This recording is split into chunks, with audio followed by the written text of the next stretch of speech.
Have you ever noticed how some people just walk into a room and they have your attention without even trying, while others, well, they almost seem to disappear? Here's the secret.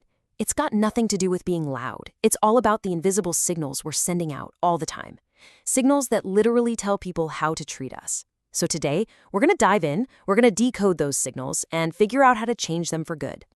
And this, right here, gets to the heart of it. See, respect isn't something you can just demand from people. It's something you have to reflect. People are reading your energy, your posture, your presence, way before you ever open your mouth. They're picking up on all these tiny cues that tell them whether to lean in and listen or just look right past you. But what if you could take control of that story? Okay, so first things first, let's diagnose the problem.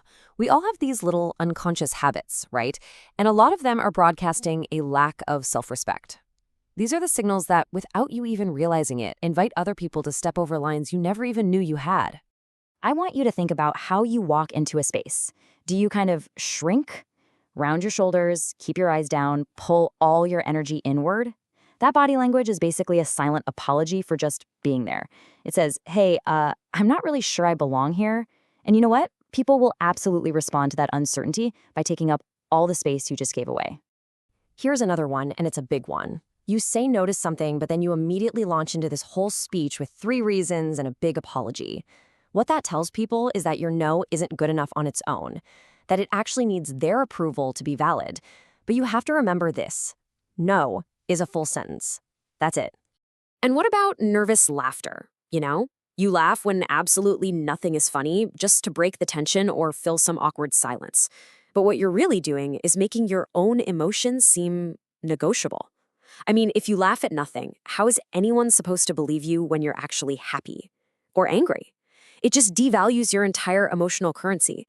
Okay, so when someone gives you respect, when they offer you a compliment, what do you do with it? If your gut reaction is to say, oh, this old thing, it was nothing, you're basically just handing that respect right back to them. You're literally teaching people that you don't accept it, so eventually, they just stop offering. So, what this all boils down to is this. All these signals are a direct reflection of what's going on inside. Your internal self-respect sets the absolute ceiling for how other people are going to see you. You just can't ask for a level of respect on the outside that you haven't already given to yourself on the inside. People can feel that limit, and trust me, they will stay right under it. But all those external signals, they're really just the symptoms. The real root of the problem, well, that's the quiet, constant battle that so many of us are fighting inside our own heads. So what's with the number 190? Well, get this. Back in 2014, the University of Virginia did a study. They put people in a room by themselves for just 15 minutes. No phones, nothing. Just them and their thoughts. But they also had a button that would give them a painful electric shock. One participant, chose to press that button 190 times rather than just sit there with his own mind. I mean, just let that sink in for a second. That study revealed something pretty profound. The issue isn't our thoughts themselves. The real problem is that we can't seem to just be with our thoughts without immediately going to war with them. We are so uncomfortable in our own mental space that, we'd literally rather feel physical pain. And this is where the real conflict comes from. On one side, you've got your thoughts, a random worry, a memory, whatever. They're just bits of information. They're neutral. But then on the other side, you have your resistance to them. That's the judgment, the self-criticism, that voice that says, I shouldn't be thinking this. That's the real noise. That's where all the suffering comes from. Now, this inner war often leads to something called performative niceness. It's a survival tactic, probably one you learned as a kid. We figure out that if we're just easy, agreeable, and accommodating, it makes life easier for everyone else. But every single time we choose someone else's comfort over our own truth, we're betraying ourselves just a little bit. Okay, so we've gone deep on the problem, but how do we actually fix it? Let's switch gears and talk about some real practical tools you can use to stop that inner war and start, finally, reclaiming your own mind. Okay, this little exercise from the Silva method is way more powerful than it looks. Right before you fall asleep, your subconscious mind is wide open to suggestions.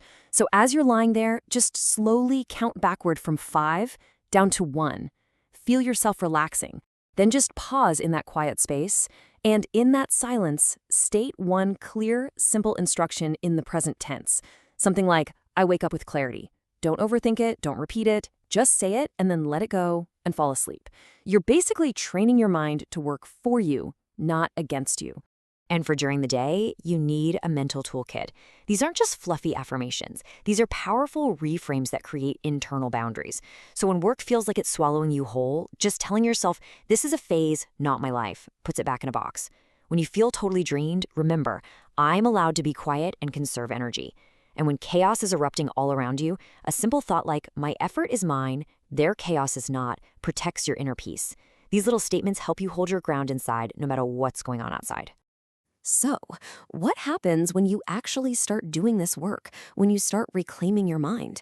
Well, your entire external reality starts to shift. You begin to operate under a completely new set of rules, and they're your rules. And this right here is the key to the whole thing. Holding your space isn't some burden you have to carry. It's a power you've had all along. Every single time you allow a boundary to be crossed, or you stop an interruption, or you reinforce good behavior, you are actively teaching everyone around you exactly how you expect to be treated. And you know what the best part is? This pattern is not permanent. When you stop fighting yourself on the inside, when you start respecting your own needs and your own energy, your entire presence changes. You just carry yourself differently. And people will feel that shift. They might not even be able to explain why, but they'll stop crossing the line. Because for the first time in a long time, that line will actually be real. So as we wrap this up, I'm going to leave you with this one question. Once you've done the work, once you've drawn that line and made it real, you have to decide what it's for. What is so valuable to you that it's worth protecting? Is it your time, your energy, your peace of mind? The choice is all yours.